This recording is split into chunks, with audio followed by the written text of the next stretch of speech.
Hello everyone, welcome to this short video regarding XAT decision making. I've tried to cover most of the aspects regarding XAT decision making that we've seen over the years and that you need to know. Apart from discussing certain features of the XAT caselets over the years, there's also an approach to solving these caselets that I've discussed, along with applying that approach to some of the caselets of past years. Now, as far as the test structure is concerned, you know that decision-making sectional for the last several years has had 21 questions. With the part A having 170 minutes and no sectional time limit, but with a sectional cutoff being present, that makes it very important for you to score the right cutoff in DM2. You know that there is 1 mark awarded for the correct answer and minus 0.25 for every incorrect answer. There is also this feature of a 0.1 negative mark for every unattempted question beyond the 8th unattempted question. So how much time should you be spending on the decision-making sectional? Around 45 minutes. It could be more time, but 45 minutes is mandatory to start with. Once you've allocated about 45 minutes to all 3 sectionals and you've taken a certain number of questions, you can always come back to a certain sectional and maximize your score in that sectional. You can allocate the pending time to decision making if that is your strength and you wish to perform better there, to VALR or to QA. The different types of decision-making caselets that we've seen in the past involve multiple questions. Caselets with different questions, particularly about 3 questions in the last few years. It's not that we haven't had single question caselets, they have been there, but over the last 4 years, we've seen largely multiple question caselets. One type can be logic-based. However, the logic-based question can also be combined with a managerial question or a financial situation, etc.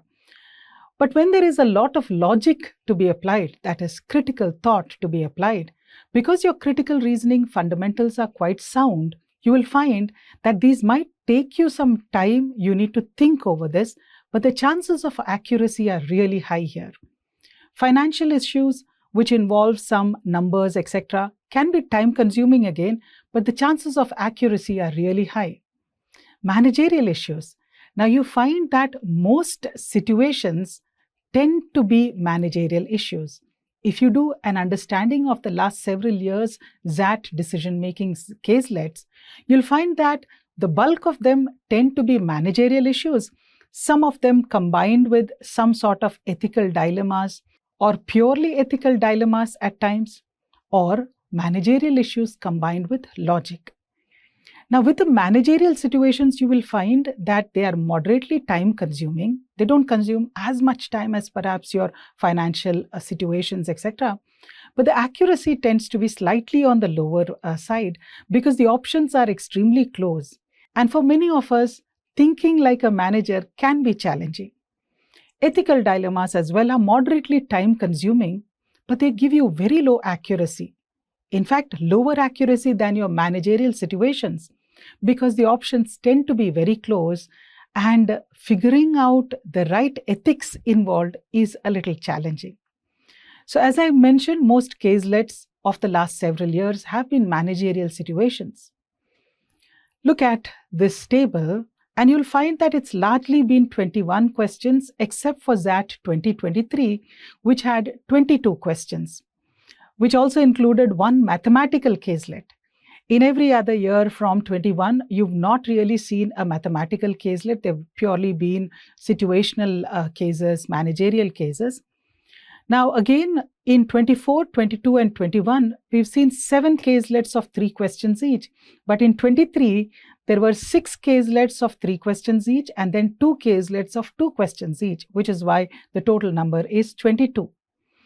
But generally, when you examine these caselets, none of them can really be marked easy. Despite the easy language, the short cases, etc., the situations seem to be very easy to understand. But the challenge involved in the closeness of the options and taking that correct or right decision is pretty challenging, which is where most of these caselets are marked as moderate to difficult. Now, what is the approach to solving decision making that can be taken? Usually, when it comes to a decision-making situation or a case is usually approached in this manner. The steps involved in analyzing a case include situational analysis. Now, what is this situational analysis? The important things that you keep in mind here are the facts of the case. Now, it's extremely important for you to recognize and keep in mind the important facts of the case. Second would be identifying the stakeholders involved. A stakeholder is a party involved or a party concerned related to that situation or case. Then comes identifying the problem. What is the problem of the scenario? The third step, once we've identified the problem that needs to be addressed, is identifying what are the criteria or parameters that need to be achieved in solving that problem. So you have a problem at hand. How can you best solve this problem? What are the parameters or criteria that need to be achieved or fulfilled to solve that particular problem? So that's when you come up with different solutions, alternate solutions. There's not always one solution. There can be different solutions. But an evaluation of the solutions, by keeping that criteria in mind, applying those parameters, you evaluate the different solutions, and you will find that there can be one optimal solution, a solution which seems to achieve or fulfill most of the criteria, if not all. So that is the recommended solution, the optimal solution. Now, when I use the word optimal, remember that most cases or decision making in general takes the utilitarian perspective. That is, keeping in mind the greatest benefit with the least harm involved, ensuring that the decisions that are taken serve maximum benefit to maximum people, but harming the minimum and the least. So that ends up being your recommendation. This is the chosen solution. And then, of course, an alternate plan or a backup plan, that contingency plan B that you have, in order to fall back on if the first plan doesn't work or something happens with the first plan. So usually cases are approached in this manner. This is your decision-making framework. Now, when it comes to a XAT caselet, how do we modify this? Because you have a question given, you have options given. So it's not that you come up with the solutions, but the options are the solutions being presented for that problem contained in the question. So what things do we look for? The first thing that you will need to do is read the case given thoroughly. Understand the facts of the case. Remember that in RC2, this was the approach that we took, that if something is not supported by the information given in the passage, if it's not explicitly stated or can be deduced from the passage, then it's not right. So the facts of the case become extremely important. What is the information given? What are the details of the scenario? Remember, having an eye for the details is critical in decision making. Identify the problem. Every case tends to have a problem. What is the problem? What are the requirements of the given question? Who are the stakeholders in a given problem? Identify then the criteria to be fulfilled or achieved, because now you know the problem. This is a problem that needs to be resolved. These are the requirements of the question. Therefore, these are the criteria that need to be met in order to solve the problem or answer the question. So when you analyze these problems, make sure that you analyze the problems holistically from the perspective of each stakeholder, which is why establishing the stakeholders in a given problem is important. Take the viewpoint that maximizes the most and minimizes damage from a complete angle. The greatest benefit with the least harm, the utilitarian approach. Avoid personal opinions, biases, don't let those assumptions come in. If it's not stated as a detail, then don't bring that in. There might be some natural assumptions or associations that you make with a certain scenario, but depend on what is explicitly stated. Do not deviate from company policies or adopt unethical practices, particularly where ethics is involved. Prioritize ethics. Do not select options that pronounce unsupported, unsubstantiated judgments. Remember that any judgment which is not based on the facts of the case cannot be right. Question yourself time and again and make sure you're not missing anything, which is where the first step is critical. If you don't really understand the facts of the case, you can lose perspective regarding what needs to be achieved or the criteria that needs to be achieved in solving that case. Very often, because the caselet has very simple language, there is a tendency to read it very quickly because we think that the language is simple and the case is a very simple one. We tend to skim it quickly and go to the question.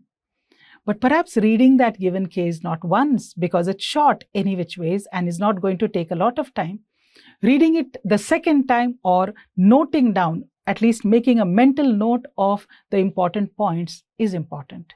Ethical dilemma questions are to be solved from the ethical and moral point of view. Try to play God. Assume the highest moral stance. There is absolutely no compromise that you will make when it comes to ethics. The decision is correct and compassionate from the highest moral standpoint.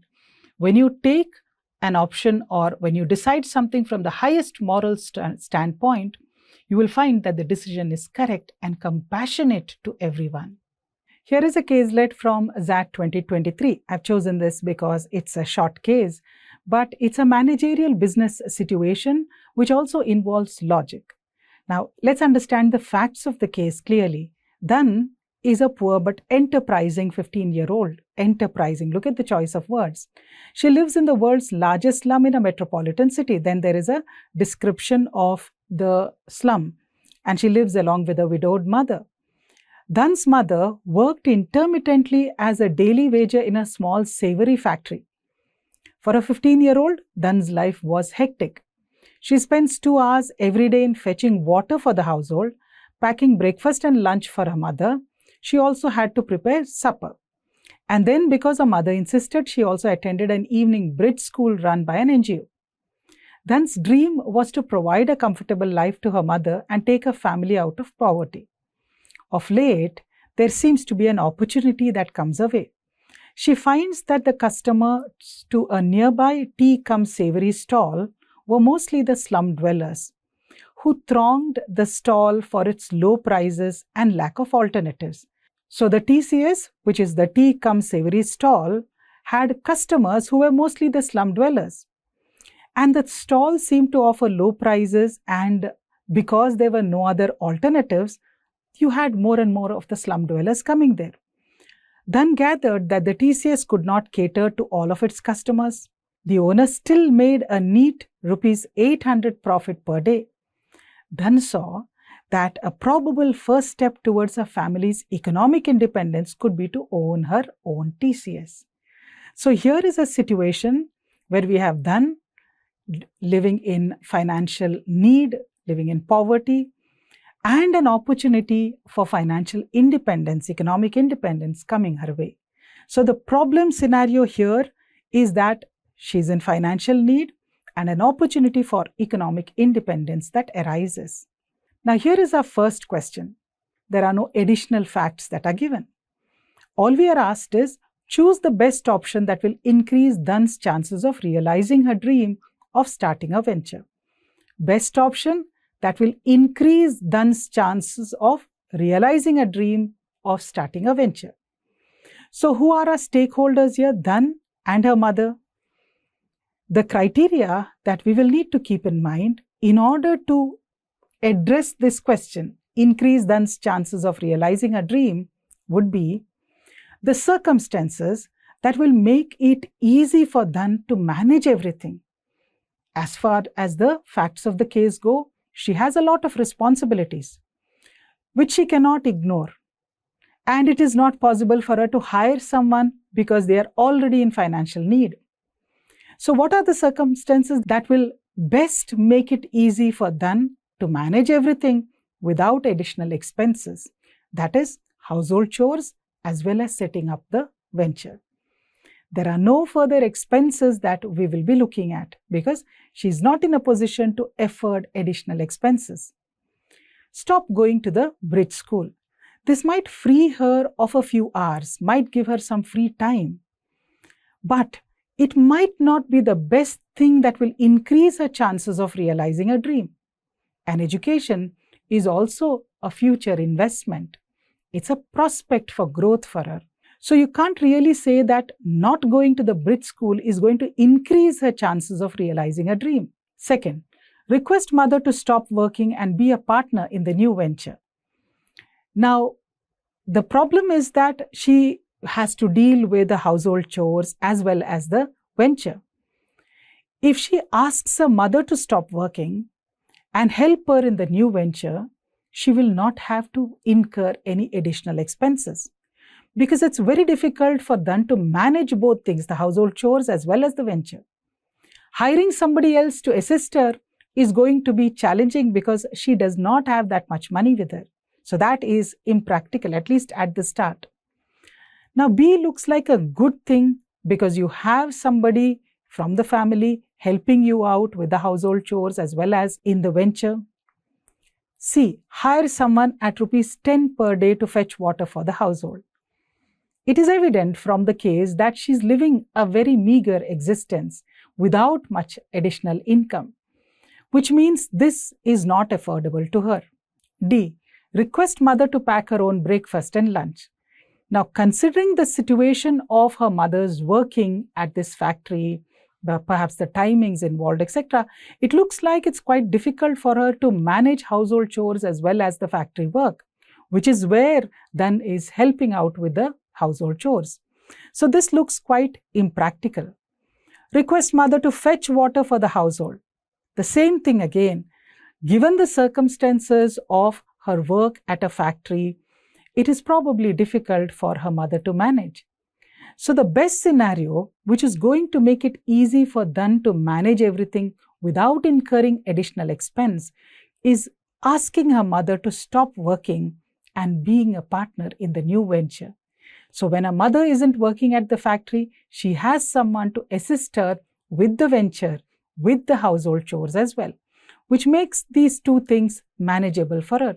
Plus, because it's her mother, she doesn't really have to incur additional expenses. Perhaps the loss of the factory income initially might be a setback, but with the expectation of this tea cum savory stall doing well, because there seems to be business potential there. There seem to be a lot of customers who are not serviced by the existing stall, which means there is business potential. So chances are that her business is going to pick up easily. So in the interim, the loss of the factory income should not be a big issue. That makes B our correct answer. While question 1 was more of a logic-based question, questions 2 and 3 are largely business scenarios or business decisions. Now, the additional information given for question 2 is the following. Within 2 years of establishment, Dhan's TCS is not only out-competing its nearest rivals in the slum, but has also earned a goodwill for the quality and taste of its products. Hence, it's become famous within the slum as the Dhan Dhanadhan brand. Now she aspires to expand the reach of her savories into the metropolitan region. She wishes to scale up her savory production from 100 kg to 1000 kg per day while maintaining quality. She realizes that her establishment does not have the space for expansion on its own. Now the question is, which of the following options will best help Dhan scale up production from 100 kg to 1000 kg per day with least investment, tightly control quality of production, and also protect her business interests? The stakeholders here are very clearly Dhan and her TCS, but our criteria are very explicitly given in the question. What are we looking for in order to get an option that will help her scale up her savory production? You have to ensure least investment, tightly controlled quality, and ensure that TCS business grows. 3 criteria that need to be met by our correct option. Now let's look at the different options we have. Option A, lease space in the metropolitan region and establish a manufacturing unit of TCS. Now, leasing space in the metropolitan region, not the slum area, outside it, is not going to be a cheap proposition. That's going to be expensive. That does not fulfill our least investment criteria. Moreover, quality of production also might be difficult to control because this is located way away from the slum area in the metropolitan area. So A doesn't fulfill all our criteria. B, outsource the production along with secret recipes to a mass savory production unit outside the slum. Now, while this might appear convenient and not very expensive, outsourcing the production will not allow her to control the quality of production. Because when things are outsourced and it's being produced at a mass savory production unit outside the slum area, very challenging for her to control quality of production. So this does not meet one of our criteria. C, provide the savory dough and preparation instructions to 100 willing women in the slum and co-opt them as business partners. Now look at the details here. You give the raw materials. You give preparation instructions or the method, process for producing all this to 100 women who are willing and they are in the slum, and co-opt them as business partners. Now they are no longer your employees, they are business partners. They will have a stake in the profits of the production that is made. Increased production and the targets met will mean that they get some sort of share because they are business partners. With the raw materials in your hand, it's possible for you to control quality of production too. You are giving them the preparation instructions or the method, the process for preparing it. Because it's within the slum and these women don't have to be paid, this also fulfills the criteria of least investment. Now this one looks like it fulfills all three criteria of ours. Least investment, they are women within the slum, they are business partners, they don't need to be paid. The raw materials and the process given helps us to control quality, thus ensuring that TCS business grows. Good one so far, let's keep this. D, buy additional space within the slum and establish own manufacturing unit. Once again, while establishing own manufacturing unit might help her control quality of production, the investment part of establishing one's own manufacturing unit is going to be expensive, whether it's within the slum or outside the slum. So it doesn't really fulfill the criteria of least investment. Stop catering to the slum dwellers and start serving the metropolitan region exclusively. Now, your primary clientele or primary market has been the slum dwellers. If you're going to stop servicing them and looking at a new demographic, that is the metropolitan customers, you are doing damage to your business. This is not a sound business decision.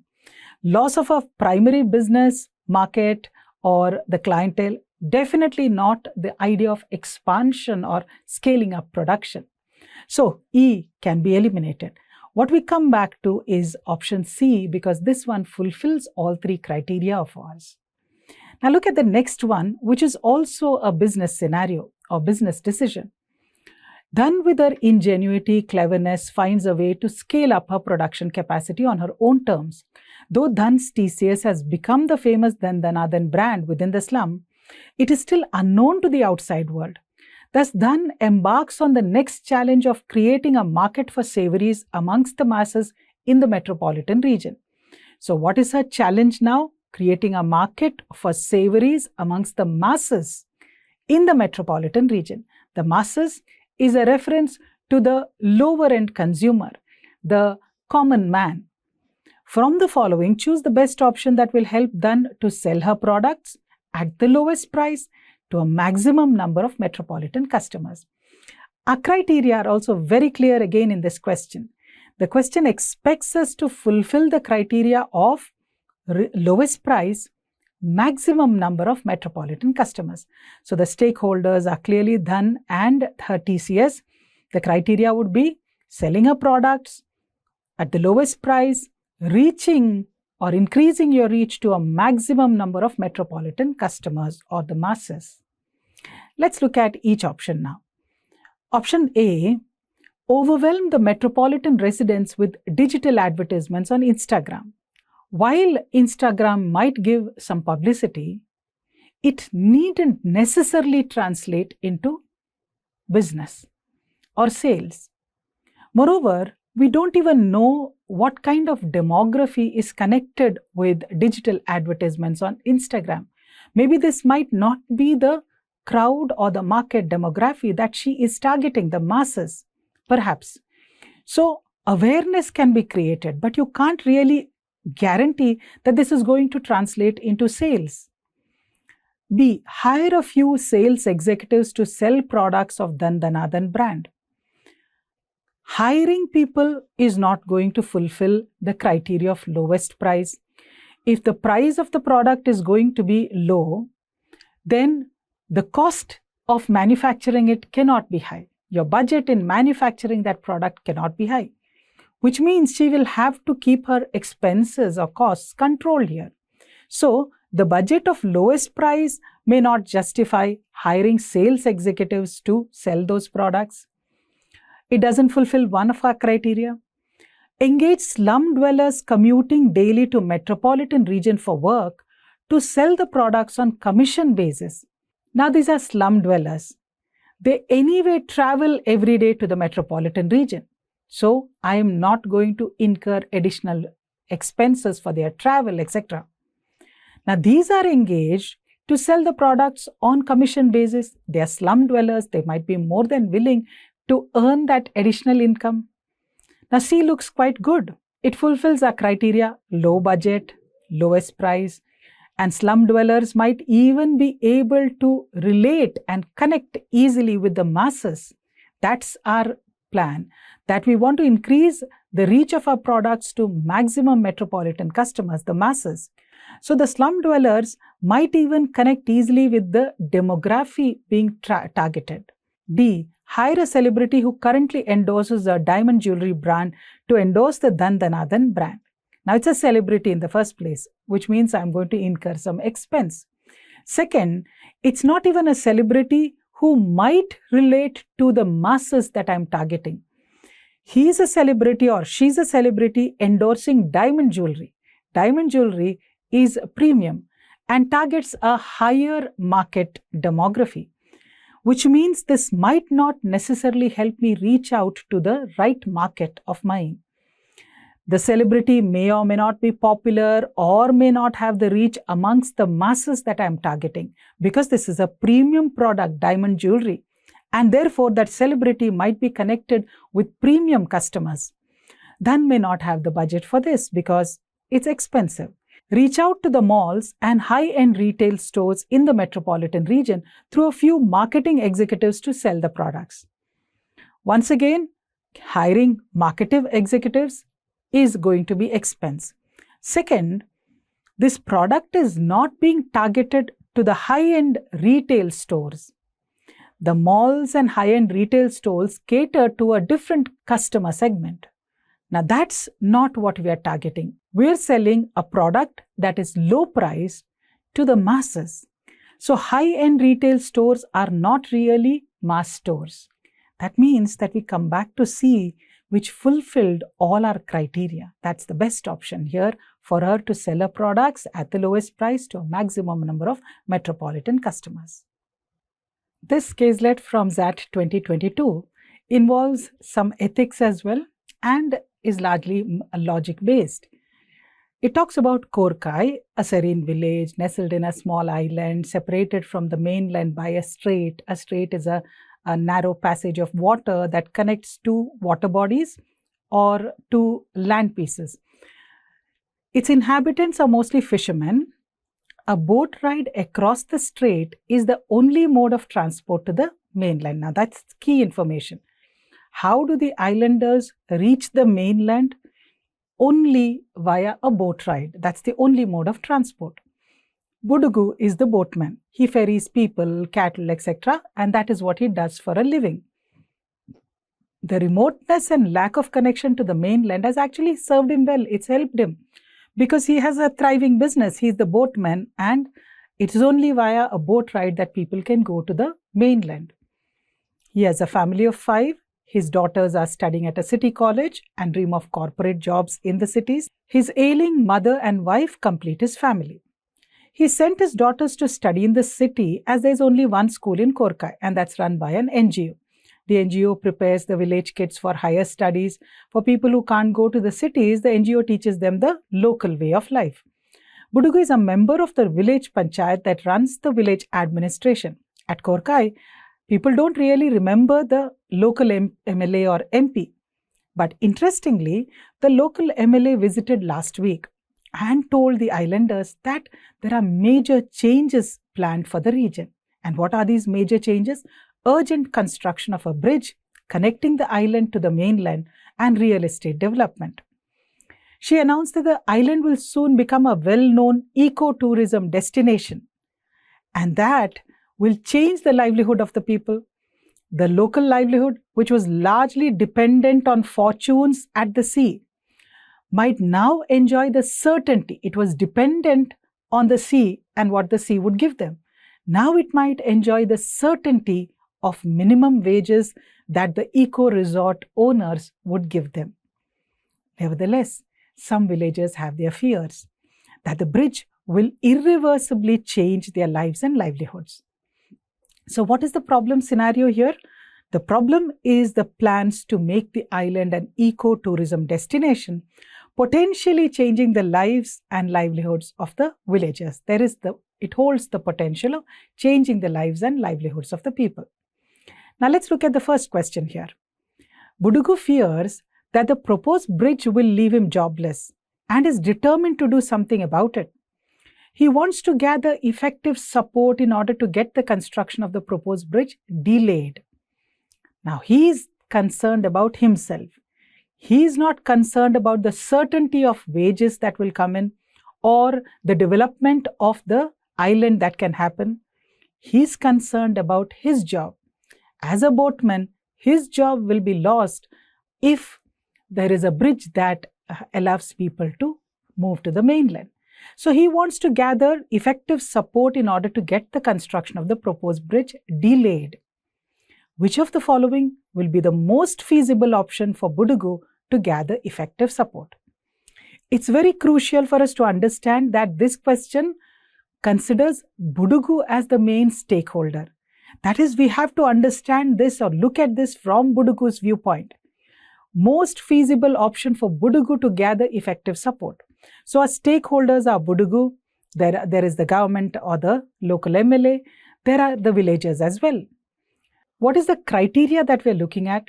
Create strong support against the bridge using the well-being of the locals as reason. He wants the support of the locals or the villagers, the islanders. That can only come in if he presents something that goes against them, something that hampers their well-being. That's the only way that he can create support for himself and against the bridge.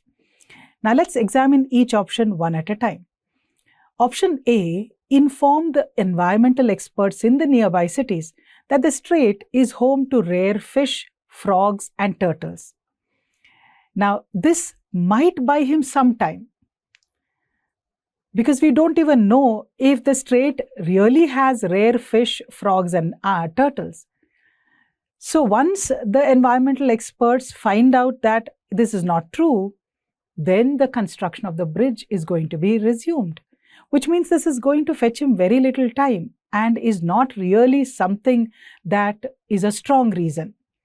B, get a resolution passed by the panchayat that the bridge will ruin the local way of life. Now, there should be something very strong that connects and involves the locals. What is stronger than telling the locals that the bridge is going to ruin your regular way of life? And because he is a member of the panchayat, that's a critical piece of information we were given in the original paragraph. The Caselet tells us that he is a member of the panchayat. Because he is a member of the panchayat, it might be easier for him to get a resolution passed by the panchayat. The panchayat has authorities looked up to by the villagers. and a resolution from them will be impactful. Now, this one looks quite strong. This might get the villagers against the MLA and the bridge. So this is a strong one. C, form a boat rowers association and sit on a hunger strike to protest the proposed bridge. Just the boat rowers association might not bring enough support from the others. The others will perceive this problem as something affecting the boat rowers only. It's not affecting them. So this is unlikely to create strong support amongst the locals. D, partner with the local NGO and campaign that the developments will ruin the local way of life. Now, this is going to create good awareness, but it may not carry the authority that a resolution from the panchayat can. A resolution from the panchayat is going to carry more authority and therefore impact and influence the locals more than a local NGO campaigning about how this is going to affect their lives. So not as impactful as B. Suspend his boat services till the villagers start supporting his cause. This might actually get the villagers against him because they are dependent on the boat services until, of course, the bridge is constructed. So if he's not going to provide the boat services, they might work against him. They might be angered by this. So E is not the best thing to rope in their support. The best one is B. It's authoritative, it is impactful, presenting the idea that the bridge will ruin the local way of life is also going to impact them strongly. So B, it has to be. Option B might not be the most ethical one, but remember, the question expects us to look at this from Budugu's perspective and not from the villager's perspective. Now, our next question gives us some additional information, and that is the local MLA. The local MLA is worried about the resistance to the project because this project was supposed to garner a significant amount of funding. It would make her the face of development in the state and would even land her a ministerial berth. But Budugu's activism has cast the project in a bad light among the popular minds, and the MLA wants to protect her pro-development image. So, which of the following is the best course of action for the MLA? Might involve some ethics here because she has an image to protect. The image of an MLA is as the leader and protector and guardian of people, of the locals, which means you might also have to consider the well-being of the locals. So the stakeholders are the local MLA, Budugu, the villagers. The criteria that we'll keep in mind is protect the pro-development image of the MLA, but at the same time promote the development that the project would bring to the village. That's the only way the pro-development image of the local MLA can be protected. Now let's examine each of these options. The first one, publicize widely that the project will improve the socio-economic condition of the island. Now this is the only way the people are going to appreciate this, that this is going to improve your socio-economic condition. It's going to create livelihoods for you. You were dependent on the sea and the fortunes of the sea.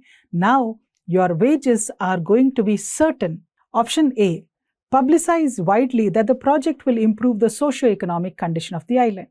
Now this is a very positive one. Because if you're going to widely publicize, create awareness that the project is going to improve the socio-economic condition, create livelihoods, give jobs and wage certainty to the locals, it is going to protect a pro-development image. And people may be swayed to accept this and reject Budugu's activism. So A is a good one, fulfills our criteria. B, invite the village panchayat for a discussion on a possible compromise solution. The key word here is compromise solution. The very fact that you wish to engage in a discussion to arrive at a compromise means that maybe you were in the wrong. You are trying to let go of something that you believed in, which means that it's not going to protect a pro-development image. Whatever she set out to do, she's now arriving at a compromise, implying that maybe the villagers' activism was right and maybe there was something harmful to the villagers' interests. So everything was not positive. So not a great one. It is not necessarily going to protect a pro-development image. It will also prove the villagers right. So let's not consider B. C. Discredit Budugu in a public meeting by announcing that he is putting his interests over and above the village development. Now, this is in a public meeting. The moment you discredit your opponent or somebody who is working against you publicly, you're inviting similar retaliation. This is only going to get more and more confrontational and is not the best thing for a leader, someone being the local MLA, to do to protect her pro-development image. In fact, Budugu also presents the local way of life being impacted as the reason. So if you discredit Budugu, it might not be accepted very easily. Appoint a task force to find alternative land nearby for the project. Now, finding alternative land clearly proves that your plans were wrong and that the villagers' activism was right. So it's not going to help your pro-development image in any way. E. Create a fishermen and boat rowers cooperative in the island and donate generously to it. The problem or resistance is not just from the boat rowers cooperative. Budugu is using the problem or presenting the problem as affecting the local way of life. So this is not going to convince the locals that their way of life is not going to be affected. It is not going to protect the pro-development image of the local MLA. Not the best one. Our best one is, of course, option A, which creates the right publicity. It's a very positive step, creating awareness amongst the people about the positive development and the improvement in their livelihood that the project is going to bring. Let's examine question 3. The additional facts of the case are, as the project gets delayed, Budugu becomes a well-known social activist with a lot of followers. When Pragati, his elder daughter, finishes her education and starts looking for employment, a few known corporates refuse her a job because of her father's anti-development stand. The question is, which of the following options best communicates to the corporates that Pragati has an identity of her own? Now, this is more of a logic-based question. You have to choose the option that best communicates to the corporates that she does not support her father's anti-development stand. But at the same time, because it's her father and he's fighting to save his livelihood, she can't possibly go against her father. She cannot publicly take a stance that criticizes her father. So who are the stakeholders here? Pragati, the corporates, her father, Budugu. What criteria should we consider here? Highlight her identity, whatever that is exclusively hers. For example, her employability, the skills, the qualifications, the academic qualifications, the achievements that she has. Highlight those, but steer clear of any association with her father's anti-development stand, either an acceptance or a rejection. Neither should she openly criticize, nor should she support her father's activism, because that would once again create an association. She should steer clear of all this. Now let's look at the different options. Option A, go all out on social media to explain how her father's activism is misconstrued by certain corporates. Now this is going to involve her. This is going to mean that she is publicly accepting and supporting her father's activism because she's out to explain to others that her father was misconstrued, misunderstood. Clearly not the right thing. 2. Discuss in a social media post why she supports the proposed development in her island village. Now again, explicit or public support of the proposed development that she's making. It means that she supports her father's activism or anti-development stand. It's not going to help her. C. Start a blog and update it regularly with views on current affairs. While this might publicize her views, show her as an individual with opinions and views of her own, it doesn't really highlight her identity exclusively. Does not also explicitly disassociate her from her father's activism. So, not the best one again. Stop using a last name in her job applications. Now, this might hurt her family, her father. She may already be known by her last name too. It might be a big haul, a big makeover for her to drop her last name. Not really a practical or realistic thing to do. And we don't know. Perhaps she is already known by her last name. So not a practical one. Showcase on social media the accolades and awards she received in her college. Now this is in keeping with our criteria, because how does she stand apart as an individual without being associated with her father's work? By highlighting what she did, what are her exclusive achievements, and that's what option E does. The accolades and awards that she received in college, her merits, her achievements, highlighting all of this, particularly on social media, is going to get her the right kind of recognition. And perhaps, therefore, awareness created amongst the corporates too. So this is more to do with a logical understanding of how best can she be presented with an exclusive identity. E is our answer here. The cutoffs that you can keep in mind for decision making particularly would be 85 percentile for a male engineer, 80 percentile for a female engineer, 86 percentile for a male non-engineer, and 81 percentile for a female non-engineer. Now in 2023, the cutoffs were slightly on the lower side, but it keeps fluctuating. And last year particularly, the cutoffs were on the higher side. So I recommend that you look at 85 percentile as a target to clear the cutoff. For HRM, you will find a slightly lower cutoff, which is engineers male are at 85 percentile. For engineers females, it is 78 percentile. For non-engineer male, 85 percentile is the cutoff for HRM, and for non-engineer female, it's 78 percentile. Remember, both of these are the programs of XLRI. Now, score versus percentile, what is it that you'll need to target?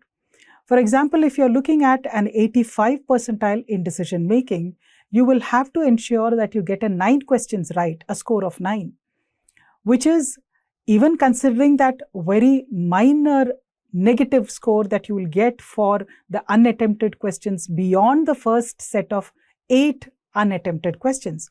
So consider that, consider the negative marking and target higher number of questions. Perhaps you could target 4 caselets or even a 5 caselets. And if you are good at it and accuracy can be controlled, you can even attempt all the caselets. So make it a point to attempt at least 15-16 questions so that you are able to score a 9. 10 is for 90 percentile. For a 99 percentile, you might want to target a 14, a score of 14, which means you attempt almost all questions and maintain a very high accuracy rate. So this is what you need to target. Now, a general prep plan for you people, let me summarize whatever we've discussed. Remember, reading carefully is extremely important. The caselets might appear small, the caselets might be easy language, but don't be tempted to rush over them. Please spend some time, absorb the information and the details carefully. Decision making depends on your recognition of details. Establish the criteria that the correct option has to fulfill. That sets your thought process and option elimination in the right direction. Don't assume any information that's not supported by the facts of the case. Do not make those unsupported judgments. Don't bring in your personal opinions or biases. Where can you find more resources for yourself? You'll find them, the XAT workshops on our My IMS portal. There are those 10 mocks to ace the test. You have 5 IMS mocks, 5 past XAT papers, particularly from the years 19 to 24. Solve past year DM sectionals. This is the best way of understanding and getting into the logic that XAT expects of us. There are also past year papers from 2011 to 2018 with solutions on the portal that you will find. All the best.